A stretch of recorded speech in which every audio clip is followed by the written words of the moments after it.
খবর দেখলাম যে এনসিপি সহ ১৬ দল ইসির প্রাথমিক যাচাই বাছাইয়ে উত্তীর্ণ।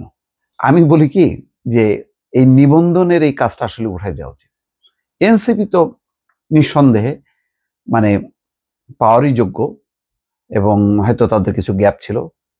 তারা বলেছে যে ৪৩,০০০ পৃষ্ঠা ট্রাকে করে নিয়ে জমা দিয়েছে, কিন্তু কয়েকটা উপজেলায় তাদের পূর্ণাঙ্গ কমিটি ছিল না, বা ২০০ ভোটার থাকার যে বিধান সেই বিধান ছিল না, আরো কিছু বিষয় ছিল, সেগুলো তারা পূরণ করতে পারেনি। কিন্তু বাকি ১৬টা রাজনৈতিক দল তাহলে ১৪৪টা আবেদন করেছিল, সেখান থেকে ১৬টা কিসের ভিত্তিতে? আপনি বলেন দর্শক, আপনি এনসিপির এখনো আমি গ্রামে গঞ্জে সবাই বলে হ্যাঁ এনসিপি চেনে, ছাত্রদের দল, কিন্তু তার এলাকায় এনসিপি নেই, এরকম বহু এলাকায়। আমি আমার নিজের কেশবপুরে আমার ইউনিয়ন সাতবাড়িয়া ত্রিমোহিনী ওই এলাকায় আমি এনসিপি খুঁজে পাইনি, খোঁজার চেষ্টা করেছি। ওই আওয়ামী লীগ আছে, বিএনপি আছে, জামাত আছে, তারপরে এনসিপি আর নেই, তো এমনকি জাতীয় পার্টিও নেই।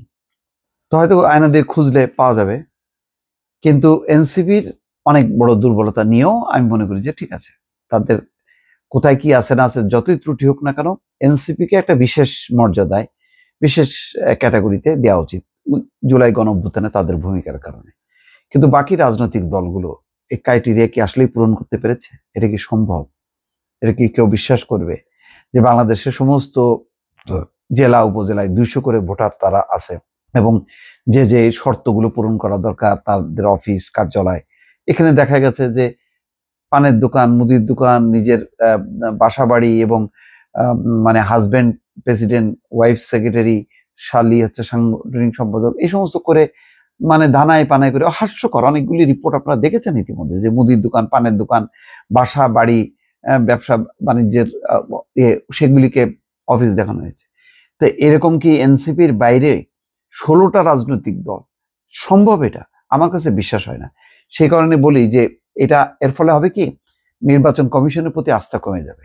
মনে হবে যে নির্বাচন কমিশন বোধহয় ওই যে তদবিরে করছে। এর কারণও আছে, বিগত আমলে ওই ৩-৪টা দল, ওই তৃণমূল, বিএনপি, বিএনএম, বিএসপি, খবর নাই। এমনকি সেই আমাদের বিখ্যাত কল্যাণ পার্টির সেই জেনারেল ইব্রাহিম সাহেবেরই তো খোঁজ নাই, তার কল্যাণ পার্টিও খোঁজ নেই, অথচ তিনি এমপি হয়ে বসেছিলেন। তার একটা অডিও শুনছিলাম, তারেক রহমান তাকে কত চমৎকার করে রিকোয়েস্ট করলো যে এই নির্বাচনে অংশ নিয়েন না, অংশ নিলেন।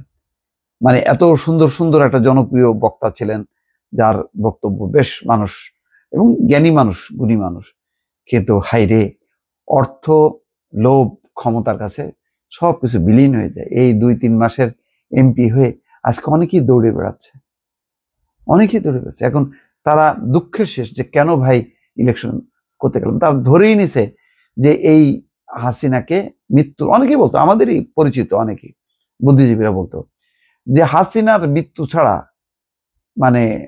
কি বলে, তিনি মারা যাওয়ার আগ পর্যন্ত তিনি ক্ষমতা ছাড়বেন না, এবং জনগণ বিদ্রোহ করে, বিপ্লব করে, গণঅভ্যুত্থান করে, আন্দোলন করে এই ক্ষমতাকে, এই সরকারকে হটাতে পারবে না, আর নির্বাচনের মাধ্যমে তো যাবেই না। ফলে এইরকম একটা কনসেপ্টের উপর ভিত্তি করে সবাই নীতি নৈতিকতার মাথা খেয়ে তারা কিন্তু এমপি হয়েছে। যাই হোক, যে কথাটা বলি, যে কথাটা হলো যে এই নিবন্ধন নামক এই জিনিসটা উঠাই দিক। আমি হাজব্যান্ড ওয়াইফ মিলে দল করব, আমি রাজনীতি করব, নির্বাচন করব, আমার অধিকার দেন। আপনি নিবন্ধনের দরকার নেই, অন্য সিস্টেম করেন, কারণ এই নিবন্ধন বিষয়টাই এখন বিতর্কিত হয়ে যাবে। যদি ১৬টা রাজনৈতিক দলকে দেওয়া হয়, তাহলে তো বলা হবে যে না, হাসিনার আমলে যে তৃণমূল, বিএনপি, বিএনএম, তারপরে কি বিএসপি, কি সব ৩-৪টা করছিল, তো সেটাও যদি ঠিক থাকে, তাহলে ওই ওই প্রক্রিয়ায় বোধহয় এগুলো এরকম তদবির করে মনে হয় তারা বের করে নিয়ে আসছে। এগুলি বাদ দিয়ে নিবন্ধনের পুরো বিষয়টা সাসপেন্ড করে দেওয়া উচিত। ভাই, তুমি তোমার মতন করে রাজনৈতিক দল করো, তুমি তোমার মতন করে নির্বাচন করো, নিয়মের মধ্যে, যে নির্বাচন কমিশনের যে নিয়ম আছে তার মধ্যে সে করুক। একজন হইলে সেই একাই দল হোক, কোনো অসুবিধা নেই। এটা আমার মনে হয় যে সেটা করার একটা বাস্তবতা বা পরিস্থিতি সৃষ্টি হয়েছে। ভালো থাকবেন। আল্লাহ হাফেজ।